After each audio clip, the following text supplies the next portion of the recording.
자, 제목은 하느님의 자비 신심의 개요, 기초라는 이야기입니다.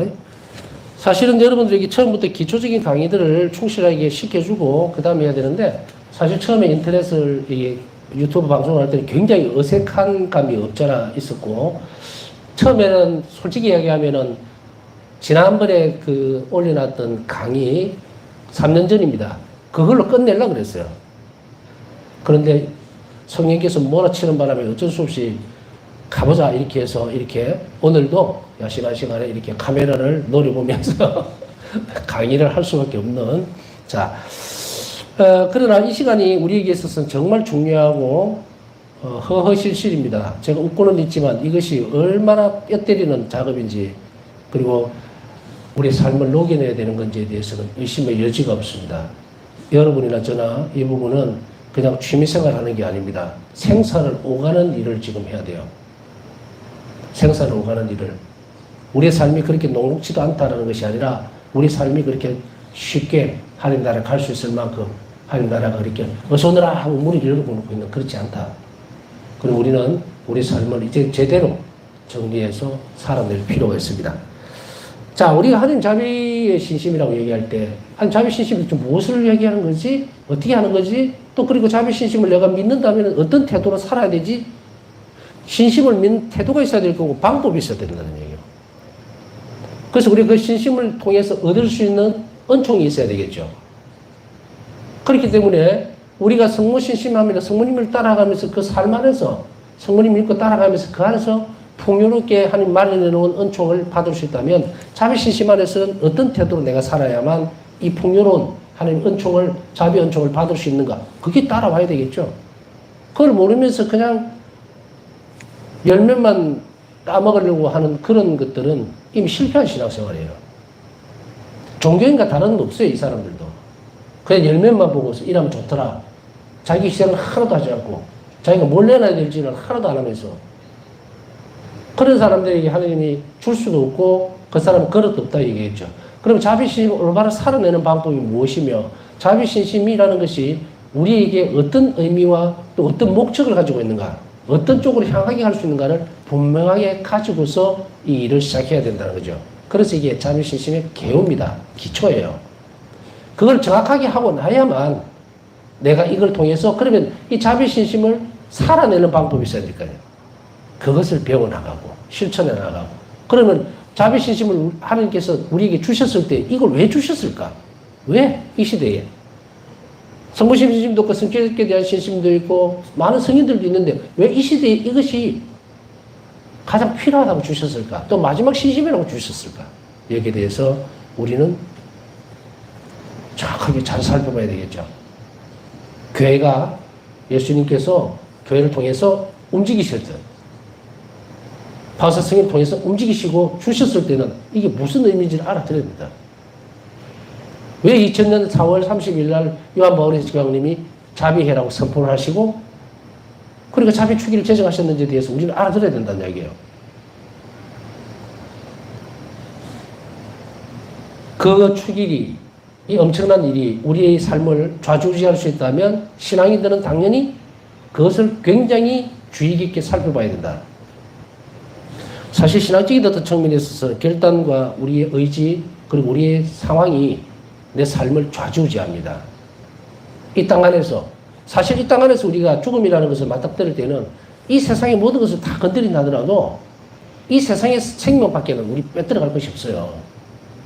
그러나 신앙이 제약하고 있는 것은 부활이거든요. 영원한 생명이라고 하는 이것을 기점으로 했을 때 여기가 내세적인 삶이고, 여기가 지금 현재의 삶이고 이쪽이 내세적인 삶이라면 세상의 어떤 것도 이것을 뛰어넘어서 내세적인 삶을 보장해 줄 수 있는 것은 이 땅 안에 아무것도 없어요. 오직 신앙밖에는. 종교적인 행위도 그것을 보장해 주지 않습니다. 구약시대 때 보세요. 이스라엘 백성들이 하나님 따라가면서 그 많은 숱한 고난도 있었고 배신도 있었고 하지만 제대로 이루어졌죠. 구약의 제사를 통해서 이루어졌죠. 하나님을 섬기고 하는 그게. 그러나 거기에서 요구되어지는 것들, 그것에서 영원한 생명에 대한 보장은 없었다는 이야기예요. 비로소 많은 성인들이 천국에 가게 된 것은 예수님께서 오시고 난 이후에, 신약이 있고 난 이후의 일이에요. 그렇다면 그 안에서 봤을 때 구약의 제사와 신약의 제사 차이가 뭘까? 구약의 제사는 영원한 생명을 보증하지 못했고 신약에 있어서 바드샤에게 미사는 예수님이 당신 자신을 희생제물로 내놓음으로 인해서 이것을 뛰어넘어 버린 거예요. 그래서 자꾸 제가 종교인 하는 이유가 이걸 못 뛰어넘는 종교적 행위만으로는 내세적인 삶을 얻어낼 수 없어요. 왜냐하면 내적 삶을 살아줘야만 연결이 된다고요. 우리 육신으로 살아가는 이런 행동들은 현세적인 삶을 살아가는 데 필요합니다. 노동을 하고 일을 통해서 금전적인 것을 받고 그죠? 그다음 먹거리를 사고 밥을 먹고 하는 이것들은 현세적인 생활이에요.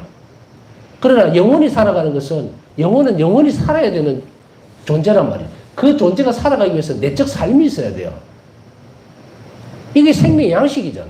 영혼의 양식이에요. 성체는. 이 양식이 내 안에서 자리 잡고 커지고 이것이 내 안을 완전히 차지를 해야 내가 영원한 생명을 넘어간다는 바울사도는 그 말을 하고 있는 거예요. 나는 점점 작아져야 되고 그리스도께서 점점 커지셔야 된다. 완전히 나를 차지하셔야 된다. 이 말은 성체성서 신비고 이것은 바울사 성령은 뭐라고 말씀하십니까? 나는 작은 성체다. 완전히 녹아서 예수님 되어버렸다는 이야기야. 응? 예수님이 내 안에 들어서 내가 되는 게 아니고 내가 완전히 없어지면서 예수님 안으로 하나가 되어버리는 상태. 그건 나중에 천국이에요, 이게. 천국은 결국 그래야 되는데 이 제약점에서 보면은 도대체가 이렇게 중요한 신앙적 결단을 요구를 하고 있을 때 그것을 내 삶의 가장 중심 자리로 가져올 수 있으면 내 삶이 완전히 변화가 되고 그렇지 못하다면 우리는 어떻게 됩니까? 결국은 죽음이라는 이 장벽에 부딪혀서 튕겨나가 버린다는 거예요. 천국으로 가지 못하고 딴 길로 샌다는 이야기예요. 쉽게 이야기하면. 그러니 제가 이 말을 서두하는 이야기는 아주 진지하게 살아내라는 이야기입니다. 신앙이라는 걸 지금까지 계속 그냥 그렇게 살아내는 사람도 별로 없었겠지만 더 주의를 기울이고 너무도 진지하게 내 삶의 끝이 그렇게 오래 남지 않았다는 그러면서도 또한 이것이 내 생명을 보장할 수 있다면 우리는 현세적인 삶이 불안전하더라도 두려워하지 않게 되니까 그래 함으로 인해서 예수님은 이 자비신심을 통해서 나에게 지금 이렇게 살면 영원한 삶으로 그대로 간다는 것을 보증해주고 있다. 그럼 어떻게 할 것인가를 우리가 결단을 내리고 제대로 살아내줘야 되겠죠. 이제 그것을 통해서 우리는 배우고 익히고 실천해야 되는 과정으로 잡아들게 됩니다. 자, 우선 일기를 통해서 살펴봅니다. 일기 300번에 보면 인류는 신뢰를 가지고 내 자비에 의지할 때까지는 평화를 얻지 못할 것이다. 평화는 전에도 늘 말씀드렸지만 전쟁이 없는 상태가 평화가 아닙니다. 그냥 아무 일도 없고 이런 상태가 평화 아니에요. 많은 사람들이 무기력해지고 영원한 생명에 대한 갈망도 없고 서로에 대한 사랑도 없어지면 이건 평화로운 것이 아니에요. 그렇기 때문에 이 평화로움이 없는 것, 예수님이 주시고자 하는 평화는 무엇일까? 그것은 바로 자비 안에 의지할 때라. 우리가 서로에게 대해서 야, 너 나하고 싸우지 말자. 우리끼리 잘 지내자 하고 그냥 있는 상태가 평화로운 것이 아니에요. 서로가 서로에게 의지해지는 것이 아니고 하느님 중심적인 삶에서 상대방을 바라볼 줄 알 때 그때 진정한 평화가 있다는 이야기입니다. 그래서 예수님께서는 우리에게 평화가 너희와 함께 하면서 숨을 내쉬고 풀어넣어 주시오. 하느님 없이 평화는 없어요. 평화라는 개념 자체가 인간이 만들어낸다면 아까 얘기했듯이 그게 평화로운 거예요. 그러나 평화를 우리가 생각할 때는 아주 황홀하고 너무 기쁘고 이런 상태를 얘기하겠죠? 그런데 어느 한 가정에 부부가 싸움도 안 해요. 절대 화도 안 내고. 그런데 대화를 하나도 안 합니다. 서로가 서로에게 신경을 거슬릴까 싶어서 그저 해달라는 것만 해주고 묻는 것만 대답하고 그 이상의 진도가 나가지 않을 때 그때 평화로울까? 이거는 평화는 사랑을 전제로 하거든요. 이해갑니까? 전쟁은 비극이면서 사랑이 전제가 되는 게 아니라 미움이 전제가 되죠. 탐욕이 전제가 된다고. 그러나 평화는 사랑을 전제로 하거든요. 그랬을 때 사랑이 깔려있을 때 그때가 평화로운 거다 이 말이에요. 그래서 저 사람하고 내하고 말없이 그냥 뭐 다툼 없이 이렇게 사니까 우리 둘이는 잘 지내는 것 같죠. 그 사람 사는 게 아니다. 언제든지 깨질 수 있고 언제든지 해칠 수 있어요. 그게 아니고 예수님께서 주고자 하는 평화는 그렇게 해서 찾아오는 것이 아니고 예수님께서 내 안에서 활동해서 사람들 사이를 중재해주고 하나님 자비가 흘러 들어가는 그 상태가 평화롭다는 얘기예요. 이것이 영원성까지 연결이 된다. 이 말을 의미를 살펴보면 오늘날은 더 심각하게 우리에게 와닿습니다. 왜냐하면 지금 우크라이나 전쟁에다가 지금 대만을 저거하기 위해서 막 시시콜콜 막 중국이 시비를 걸죠. 지금 미국 정계가 흔들리면서 또 북한하고 우리 관계, 러시아하고 막 이런 부분들하고 얽히고 설키고 있죠. 그리고 지금 동유럽 쪽에서는 막 언제 폴란드든 어디든 지금 기갑 전력에다가 군 부대를 군비 정강을 하고 있죠. 불안하는 세상. 그리고 지금같이 자연재해가 일어나고 폭염과 폭우가 쏟아질 때 제가 옛날을 이렇게 돌아다 보면은 이런 생각이 듭니다. 옛날에는요, 이런 상황이었던 것 같아요. 옛날이라고 해봤자 제가 100살 먹은 것도 아닌데, 여하튼 한 30년 전에로 훌쩍 건너가 봅시다. 그때만 하더라도 어느 곳에서 예를 들어서 이라크 전쟁, 사람들 관심 거기 다 했어요. 그래서 우리가 좀 어떻게 하고 좀 준비하고, 또 자연재해가 벌어지면 거기에 대해서 우리가 도와주기도 하고 막 이렇게 관심이 이리 흘러갔죠? 근데 지금 어때요?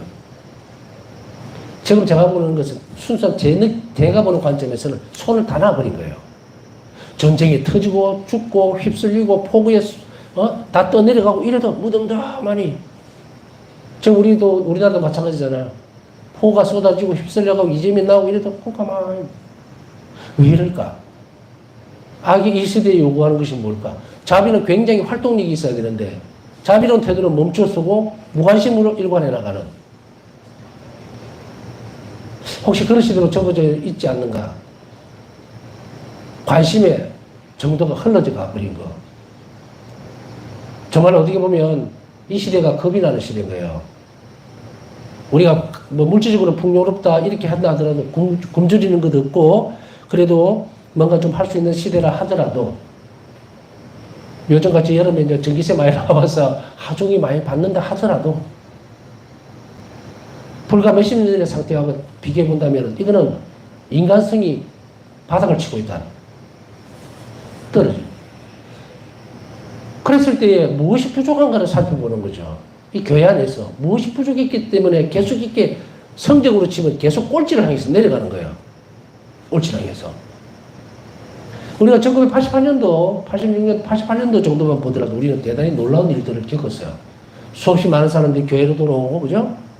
비신자들이 막 세례도 많이 받고 교황님 방문하시고 막 이랬잖아요. 88 올림픽 탓도 있고 뭐냐 하지만 교황님도 오셔가지고 우리 성인 130개 성인도 올려주시고 그죠? 성인품 올리시고 이런 교회가 팽창하면서 야 정말로 이거는 우리나라가 발전할 어떤 거다라고 막 이래 지금 어떻습니까? 완전히 내리막길. 이 인구수가 줄어드는 게 아니고 내리막길로 하고 교회는 물론 시대적인 상황에 맞춰야 되겠지만 갈팡질팡하는 면이 없잖아 있다. 다른 한쪽에서 안 해서 그런 건 아닙니다. 각 본당에서 신부님들이 온갖 정말 힘을 다 쓰고 있는데도 불구하고 냉잠자들도 늘어나고 이런 것들. 자, 이런 상황들도 결국은 오늘날 하나님 자비 신심이 필요하다는 이 부분에 대해서 적어도 화소송년 때께 당신 자신을 드러내면서 한 자비에 대한 것을 드러내 주시던 그 시대와 지금과 아주 유사점이 많은 거예요. 그때는 제2차 세계대전, 1차 세계대전, 2차 세계대전 그걸 겪은 시기거든요. 그 시기에 넘어가면서. 근데 지금 어떻습니까? 우리가 직접 그 부분에 전쟁 상통에 우리나라가 있지는 않다 하더라도 세상 곳곳에서 지금 계속 이스라엘과 중동 전쟁이 일어나고 있지만 똑같은 상황인 거예요. 이런 상황에서 자비의 신심을 살아내주는 것이 이 전쟁을 종식시키거나 평화를 줄 수 있다면 우리는 이 일을 정확하게 잘 보고 하는 자비를 이끌어내야 됩니다. 청해야 돼요, 이 땅에. 그러면은 왜 이 부분들이 중심점을 봐야 됩니다. 이 땅이 평화롭지 못한 답은 뭘까? 그것은 하나님 자비에 의지하지 않기 때문이다. 그럼 하나님 자비에 의지하는 사람들이 일반인은 믿지 않는 사람들이 하나님 자비에 의탁합니까? 의지합니까? 이건 누구에게 하는 이야기예요? 인류라는 건 그 범위 안에는 바로 그리스도인들을 두고 하는 이야기다. 이 말이에요. 이 말을 역설적으로 보면 그리스도인들이 하나님 자비에 의지를 하지 않기 때문에 이런 일이 벌어지고 있다는 거예요, 지금. 그렇겠죠? 약간 이렇게 글을 이렇게 보고요.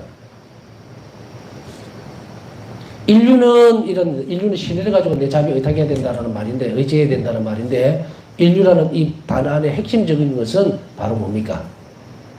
그리스도인들에게 대한 것이다. 왜냐하면 바로 자비를 실천해야 되는 것은 그리스도인의 생활 양식이기 때문이에요. 그리스도인이 이 생활 양식에 이대로 살지 못하니까 지금 이렇게 벌어졌다는 얘기죠. 그 다음에 848번에 보면 내 자비에 대하여 세상에 말하여라. 모든 인류가 나의 헤아릴 수 없는 자비를 깨닫게 하여라. 이것은 마지막 시대에 대한 표징이다. 이것이 지나면 정의의 날이 올 것이다. 아직 시간이 있을 때 그들이 내 자비의 셈에 의지하게 하여라. 그들을 위해 쏟았던 내 피와 물의 공로를 잊게 하여라. 결국은 예수님께서 피와 물의 공로를 잊게 하는 것은 당시 순환을 그 값진 것을 허투루 쓰지 말라는 이야기예요. 이것을 무의로 돌아가게 하지 마라. 헛되게 하지 말라는 것은 이 가치를 우리가 알아주지 못할 때라는 이야기가 되는 거예요. 그렇다면 우리 신앙생활의 초점은 뭡니까? 예수님께서 인류를 위해서, 우리 자신을 위해서, 나를 위해서 이렇게 당시 생명을 내주시면서까지 나를 자비롭게 대하셨다는 사실을 내가 수용하는 거거든요. 수용함으로 인해서 내 삶에 있어서 그것이 드러나야 돼요. 다른 사람하고 똑같이 막 낙담하고, 다른 사람과 똑같이 그냥 처져가 있고, 다른 사람과 똑같이 말하고, 다른 사람과 똑같이 다른 사람의 이익을 뺏들어가고 한다면 이 상황 자체가 예수님 순환을 형편없이 만들어버린다. 결국은 아버지께서 이 땅을 심판하시려고 하는 것은 딱 한 가지 이유입니다. 내 아들의 피와 물의 희생을, 저 순환을, 십자가상의 죽음을 헛되게 만들 때 그때 인류를 없애버리겠다는 얘기예요. 세상 종말이 이렇게 되는 거예요. 그러면 이걸 뒤집어 놓으면 어떻습니까? 자비신심은 이걸 뒤집어 놓는 거거든요. 이 땅이 멸망하지 않으려면 뭘 해야 될까? 그것은 바로 예수님의 자비를 우리가 받아들이는 거예요. 인정하는 거고 수용하는 거예요.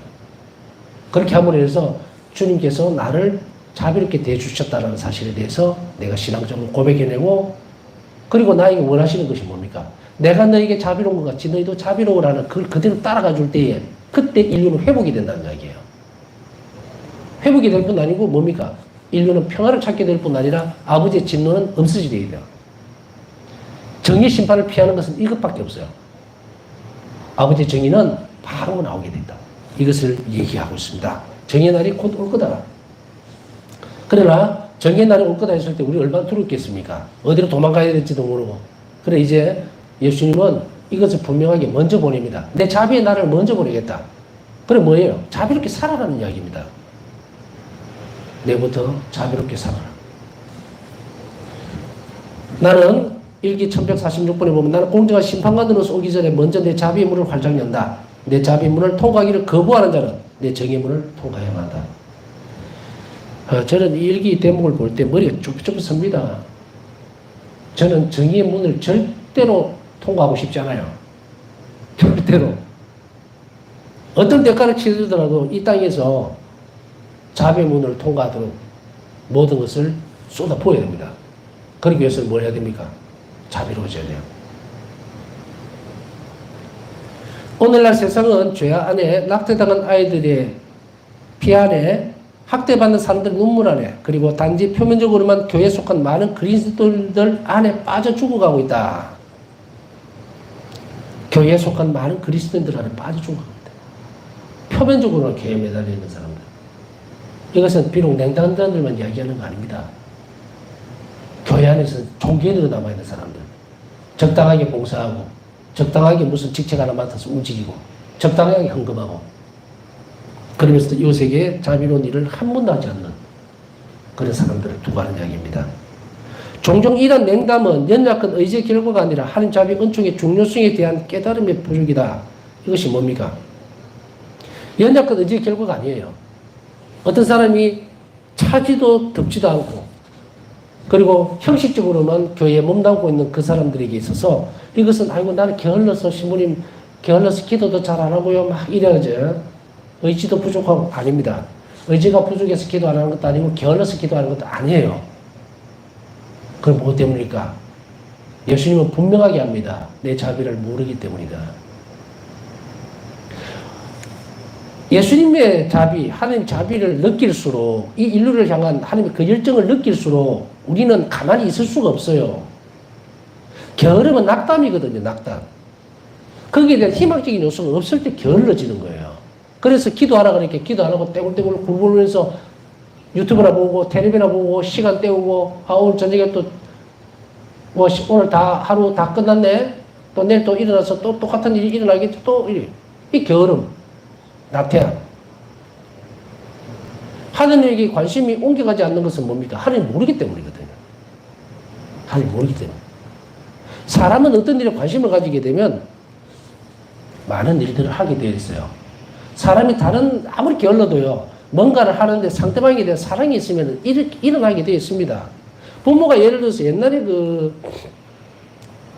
그런 체험들이 많이 있죠. 옛날에 요즘은 소풍 가는지 모르겠지만 옛날에 소풍 갈 때 되면은 우리 어머니도 그렇고 다들 그랬을 거예요. 아침 새벽에 막 4시나 이런 데서 일어나서 김밥 쌉니다. 그죠?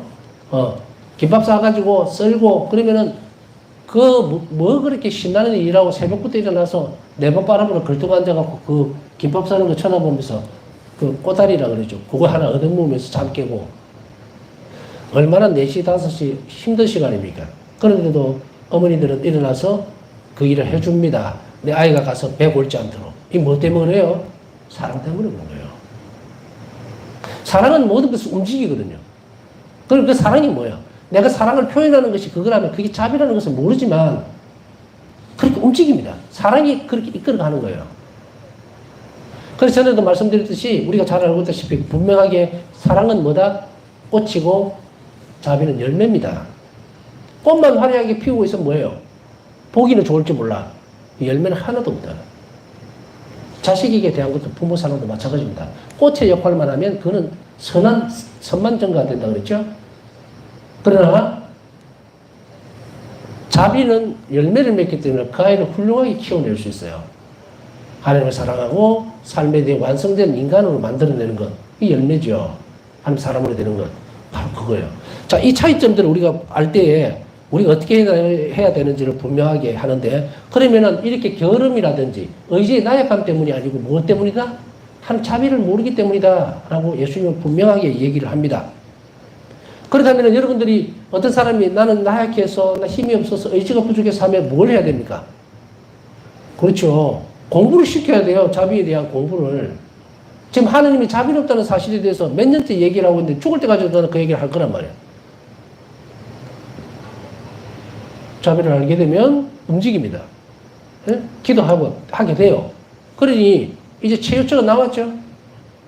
어떤 사람들에게 있어서 나는 게으르고 힘도 없고 기도하는데 예수님도 안 들어주는 것 같고 어디를 데리고 와야 된다? 하나님 자비를 먼저 가르치면 되니까 이렇게 데리고 오면 돼요. 전에 제가 그 본학생들 할 때 안미동에 있을 때도 내가 참 마음이 든든했던 것은 어떤 것이었냐면 그때 당시는 제가 오순절 갈 줄은 몰랐어요. 그런데 오순절이라든지 꽃동네라든지 이런 게 있는 게 난 너무 고마운 거예요. 왜냐하면 본당 신부로 살면서 어떤 사람들이 찾아와서 의논을 할 때 나는 힘이 없잖아요. 본당 신부가. 그런데 교회에 그런 기관들이 있을 때는 소개해서 꽃동네 가보십시오. 또 오순절에 가시면 돌봐줄 겁니다. 얼마나 좋아요. 있으니까. 해결책이 있잖아요. 없을 때가 답답한 거예요.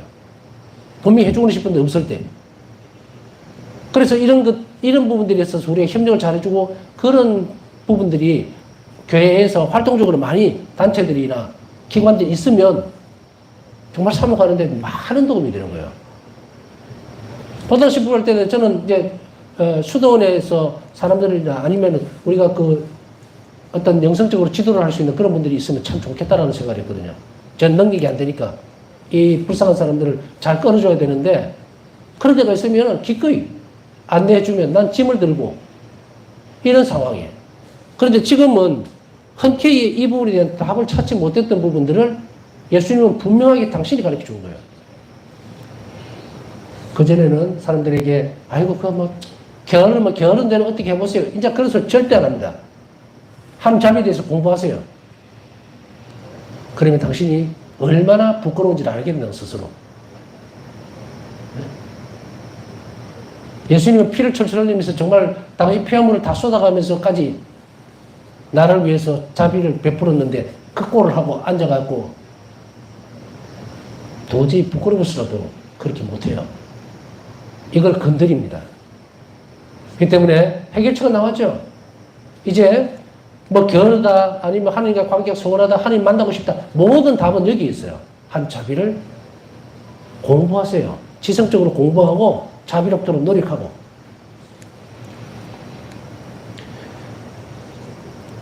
하나님 자비 위대하심을 실감하는 것이 현 시대 그리스도인들의 냉담과 부과심에 대한 치료책이다. 분명하게 밝혀줍니다. 이것은 그들을 행복하게 하며 충만한 희망과 경건한 기쁨을 갖게 할 것이다. 여러분들이 세상 속에서 처져 있죠?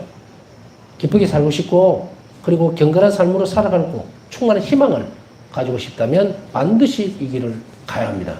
마지막 치유책이에요. 제가 옛날에 결핵 앓았을 때에 병원을 가니까 양쪽에 폐가 구멍이 10개가 났다. 마지막 약을 주더라고요. 이게 신부님 10번째 약인데요. 이거 먹고 안 났으면 죽습니다. 그런 게. 혹은 다 났었다 하더라도 다음에 결핵이 한 번만 더 걸리면 약이 이 세상에는 없습니다. 그래서 이게 마지막 치유책이라는 말을 제 병의 경험에 의해서 얼마나 살벌하고도 희망적인지 모릅니다. 여러분들도 이 기회를 놓치지 않도록 하십시오. 하나님의 자비에 대한 신심은 세상의 운명을 결정짓는다. 그 어떤 외교실이나 술이나 정치, 인간의 능력이나 기술로도 인간이 각 개인뿐만 아니라 인류 전체에 예기되어 온 파멸을 향해 나아가고 있는 것 같은 이 사태를 구할 수 없다. 제가 앞에 다 설명드렸죠. 오직 십자가에 못 박히시고 부활하신 예수님만이 이 일을 하실 수 있다. 그리고 그 일은 어머니 마리아를 통해서 이루어질 것이라고 나는 주장한다. 추기경 프란체스코 마르시키. 이 추기경님이 파우스티늄을 설립하신 분이고 크라카우 대주교로 계셨던 분이고 그렇습니다. 자, 이분이 분명하게 얘기를 합니다. 한자비에 대한 신심은 세상의 운명을 결정짓는다. 이것만이 인류의 희망이고 우리가 천국을 지향하면서 살아갈 수 있는 이 시대의 마지막 신심이라는 것을 한 번 더 이 주기경은 강조를 합니다. 자, 우리가 어떻게 자비를 어떻게 살아내야 되는가? 그것은 필요성이나 이런 것이 이러이러한 이유로 되어져야 된다는 것은 나중에 뒤로 가면서 점점 더 구체적으로 예수님이 알려줄 것인데 오늘 분명히 우리가 각인해야 되는 것은 인류의 치유책이 반대 치유책이에요. 내가 힘들고 고통스럽고 희망이 없고 절망적인 상태에서 이것을 빠져나가기 위한 유일한 방법은 하나님 자비에 의탁하는 거다. 이것을 예수님은 직접 우리에게 처방책을 내려준 겁니다. 교회가 준 것이 아니고 바로 예수님이 바울사 성리를 통해서 분명하게 제시를 해주고 있는 이 처방책을 어떻게 합니까? 지키느냐 안 지키느냐는 나에게 달려있는 거예요. 이제 이것이 마지막 희망이라는 것을 분명하게 해나가고 있습니다. 자, 이제 뒤로 이어가면서 간략한 역사와 또 자비 신심이 왜 필요하고 반드시 해야 되는지에 대한 부분들은 차츰차츰 뒤에서 배워나가면서 이 기초를 잘 마련해 줄 거니까 잘 따라오시기 바랍니다. 오늘도 기도 청하신 분들 기억하면서 그들의 원인을 함께 청하시고 남은 시간 묵상하도록 하겠습니다.